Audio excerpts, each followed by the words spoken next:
we have Miss Lisa Woolfolk, the host and producer of the Stitch Please podcast, who has picked up her first ever Black Podcasting Awards win. Yes, yes, yes. Now let me tell y'all, in the spirit of full transparency, I have there's a special place in my heart for Lisa. Lisa and I are friends IRL, as they say, in real life, but we also work together. I produce the live shows and events for the Stitch Please podcast.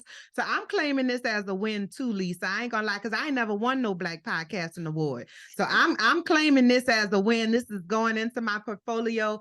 But Lisa, talk to us a little bit about, like, I know what this means to you, but I want you to tell the people what this means to you, specifically to have a Black Podcasting Award.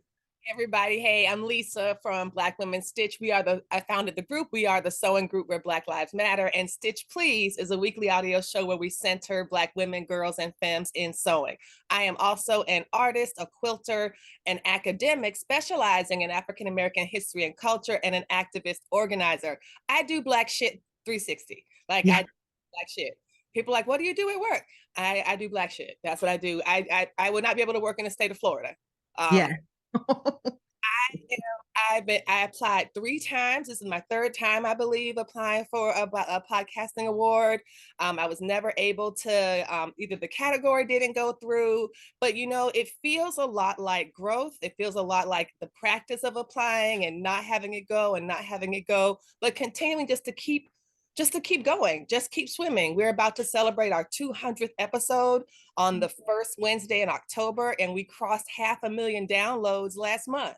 So congratulations. I just keep going because we are worth the fuss.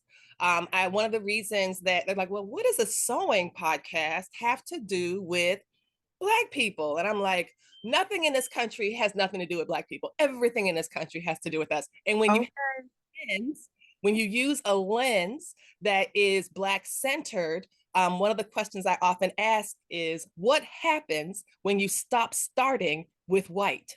Do that, you get a completely different outcome.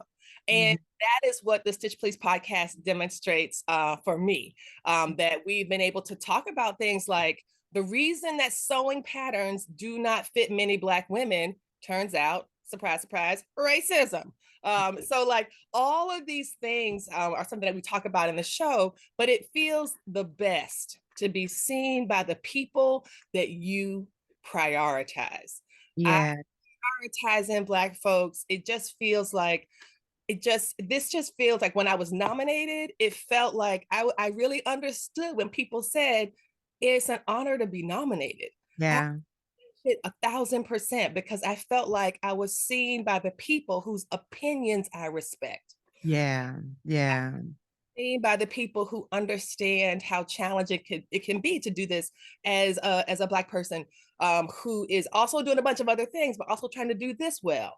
And it was great. Like I composed the theme song for my show using this little sewing machine right here. I put my phone on there and started sewing, and didn't know anything at all about music production, but I had a colleague here at the university who's a hip hop scholar and an MC, and he told me that I didn't even know what a track was. I thought a track was a song. I had to teach myself everything. And the thing that I also valued from the beginning was Black content creators and Black expertise in podcasting. Yeah. Continue to prioritize. I'm not banging down the door to go to No White People podcast conference. I'm not interested. Right. Appreciate working and being in community. And so I'm just really grateful for this opportunity. I really did bust out crying when I said, when I saw that you was nominated, I said, girl, Lisa gonna be crying down. Okay. So been crying and jumping up and down. My son, I'm sure. Shoulder, because I jumped up and hugged him. Oh goodness. It was just beautiful. So I'm truly grateful for all of the work behind the scenes, from the Black Podcasting Awards all of the work, all of the many hundreds of hours that you all spent to make this possible. Yeah, There's what we are seeing right now is merely the tip of a huge iceberg. And it I'm is. work. And I'm thankful to you all for doing that. And I'm just so grateful and excited. Absolutely. Well, Lisa, I am extremely proud of you. And you know, I'm gonna call you later, girl. We're gonna talk.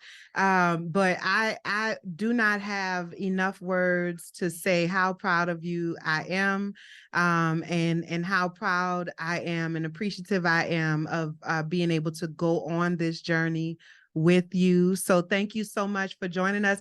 And congratulations, girl. Yes.